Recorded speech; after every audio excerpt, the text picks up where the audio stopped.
What's up, guys? It's your boy Sprinkle Keith here with you today, and we're on Ghost Recon.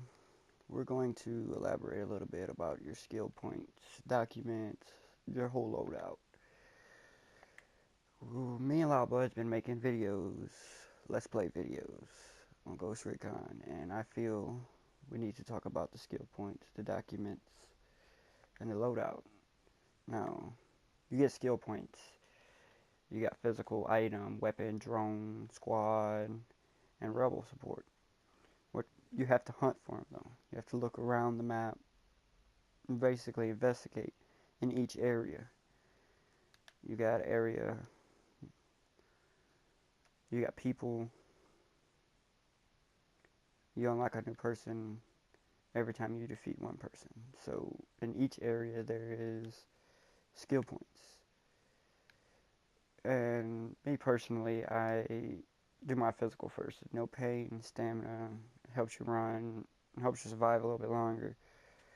But there's also your loadout.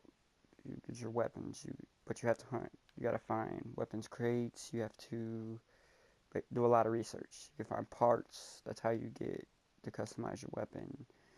See, I have new parts. See, I have a new scope. You find them across the map, and you can equip them. But you have to do a lot of research. And now let's talk about the documents. The documents is, okay, you see there where it says 2 to 10, it means I found 2 out of the 10 documents. Your documents are all across your map. You got side missions, but you want to find all your documents for each area. You could either do it before or after. It really don't matter, but I would do them before switching to the next person, to the next part of the game. Because if not, then you have to come back. And you gotta find all the documents, you gotta find all the weapons, the stuff like that. Now you'll get to a point in the game where they want you to start tagging items. Which means you got to tag gas, medical supplies, food. You gotta tag convoys, you gotta stop them and tag them.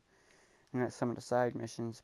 But every time you do a mission, 9 times out of 10, there will be items to tag. And they'll show up with a green symbol. Hold on, I don't think I have any. No. They'll show up with a green symbol, something like this blue symbol. But this blue symbol is a skill point. Now, I could click on the skill point, and it'll en route me to it. And then I go, sometimes you can get away free without there being any enemies, and sometimes you're not so lucky, but we'll see.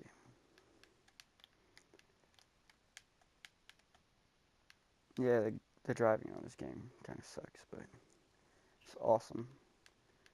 It's awesome. I choose to go off-road, but see, it doesn't work too well. Yep, that didn't work well at all.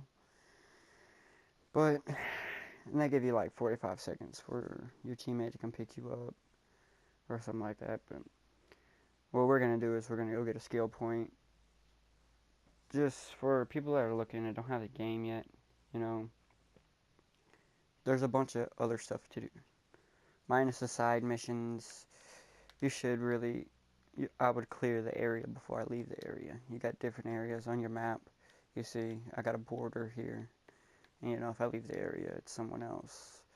But I would definitely clear this area before I left it.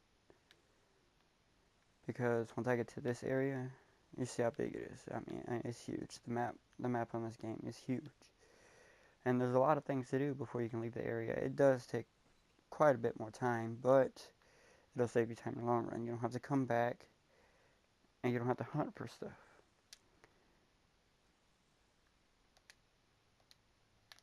So what we're going to do is we're going to go get this skill point. And just to show you guys, just to kind of give you an idea. Yes, I don't have a vehicle, but it's okay. And we'll go to get this skill point. Just kind of give you guys an idea. I mean, if you don't make it, you end up not getting a skill point. It's no harm, no foul. You can always go back. It doesn't disappear. It's always there. But some point you will have to get find all the skill points.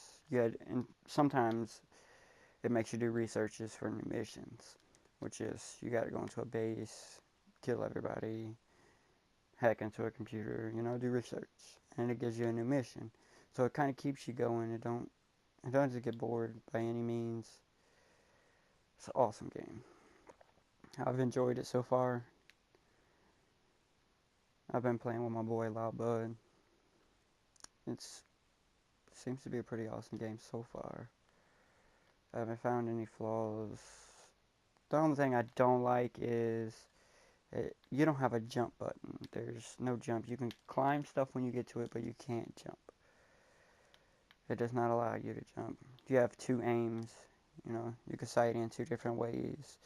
Whatever's your preference, but I'd rather look through the scope. But yeah, that's about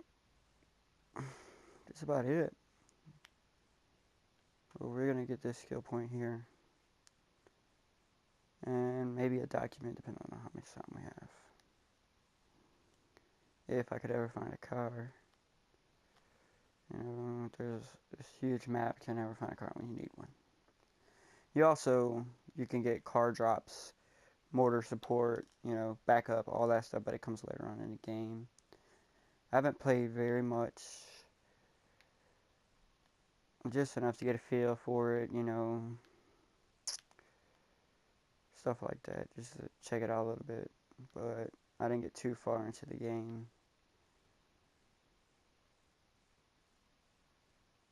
But it's pretty awesome. You'll get random convoys and stuff like that. Alright, here we go. Maybe we could travel a little bit faster now, eh? And it really doesn't matter if you leave your team behind. I mean, some people don't feel like waiting for them to get in the car. I don't blame you, but they will respawn wherever you're at. They don't just disappear, though. They will respawn. And I found the best weapon to use on the game so far, well, that I found so far, is a sniper, because you can sit back far distance, and handle business, especially if you're playing by yourself. If you're not playing co-op, it's best to use your sniper. We still use our sniper on co-op, but it makes things a little bit easier because you do die quick.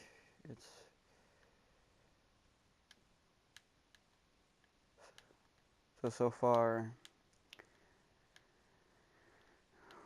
we've talked about skill points, documents, pretty much covering the bases of your loadout screen. You can change your weapons, you customize your weapons, you can camouflage them, all that good stuff. So it is pretty awesome, especially for a third-person shooter. It gives you a little bit more options.